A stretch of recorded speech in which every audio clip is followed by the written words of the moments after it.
संस्कृति अपने मूल रूप में शब्द है समः कृति, दो शब्दों से मिलके बना है, सम और कृति, यानी वह कृति जो समान है। किसके समान है? तो शरीर को हम दो रूपों में देखते हैं, एक आत्मा और एक शरीर। आत्मा को हम परमात्मा का प्रतिबिंब मानते हैं या उनका ही अंश मानते हैं। कहावत भी है, जो आत्मा सो परमात्मा। ठीक उसी प्रकार हम शरीर को प्रकृति का अंग मानते हैं, अंश मानते हैं, और इसी आधार पर कहा जाता है कि यत पिंडे तत ब्रह्मांडे या यत ब्रह्मांडे तत पिंडे। जो ब्रह्मांड में है वही पिंड में है, वही हमारे शरीर में है, और जो हमारे शरीर में है वही ब्रह्मांड में है।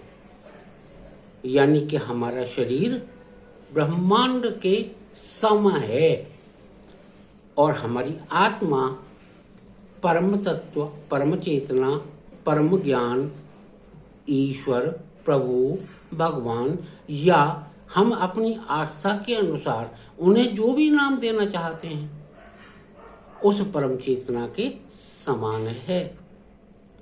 तो हमारी आत्मा का जो व्यवहार है वो परमात्मा के अनुरूप होना चाहिए, क्योंकि वह परम तत्व का अंश है। और हमारे शरीर का जो व्यवहार है वो प्रकृति के अनुरूप होना चाहिए, क्योंकि वो प्रकृति का अंश है। अब इनको आगे भावी जो एपिसोड बनेंगे उसमें हम विस्तार से इनकी व्याख्या करेंगे। यहाँ मैं पुनः याद दिला दूं कि इन शब्दों को संधि, विच्छेद, प्रत्यय आदि के आधार पर अगर आप समझने की बात करते हैं तो मैं उसे उस रूप में भी स्पष्ट करने में मुझे कोई आपत्ति नहीं है, किंतु एक सीधी सरल भाषा के लिए और आप तक अपनी बात पहुंचाने के लिए मैं सीधी सीधी सी बात आपके सामने रख दी है कि संस्कृति का अर्थ है वह कृति जो आत्मिक तौर पर परमात्मा के अंश के रूप में विद्यमान है और शरीर के धरातल पर जो प्रकृति के अंश के रूप में है। और यह तभी सुंदर, स्वस्थ, सार्थक हो सकती है जब हम आत्मा से परमात्मा का चिंतन करें और हम अपने शरीर को प्रकृति के अनुरूप ढालें। हमारे सारे ऋषि मुनियों की जो भी चेतना है, जो भी वक्तव्य हैं, आप देखिए इसी कसौटी पे खड़े उतरेंगे। उनका सारा जीवन प्रकृति के अनुकूल चला, प्रकृति में ऋतुओं के अनुकूल चला। जीवन का जो हमारा आचरण है, आचार है, व्यवहार है, दिन के अनुरूप दिन का कार्यकलाप चले, रात्रि के अनुरूप रात्रि के कार्यकलाप चले।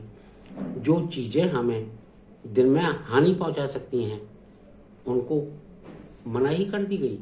जो चीजें हमें रात्रि में हानि पहुंचा सकती हैं, जैसे कि लेट सोना, लेट जगना, ऋतु के अनुकूल आचार व्यवहार न करना, अपने शरीर की प्रकृति को जाने बिना शारीरिक क्रियाएं करना, भोजन करना, भागना, दौड़ना, चलना फिरना, एक सीमा से ज़्यादा कसरत कर लेना। सीमा से ज़्यादा खाने पर तो घी भी नुकसान करता है, सीमा से ज़्यादा खा लेने पर तो ताकत देने वाला शहद भी नुकसान करता है। तो उन सब का एक समान व्यवहार होना चाहिए प्रकृति के संदर्भ में, ऋतुओं के संदर्भ में, दिन के संदर्भ में, रात्रि के संदर्भ में। आपका शरीर जैसा मांग रहा है वैसा आप उसे दें, प्रकृति के अनुरूप दें। यही आपके व्यवहार की सार्थकता है। बात को आगे की एपिसोड्स में हम अलग अलग आचरण, व्यवहार, खान पान, सौंदर्य, श्रृंगार के संदर्भ में स्पष्ट करेंगे। यहाँ हमारा उद्देश्य सिर्फ संस्कृति को स्पष्ट करना था।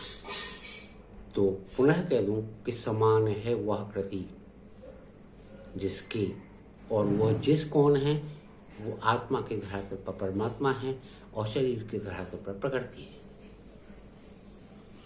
ओम नमः शिवाय।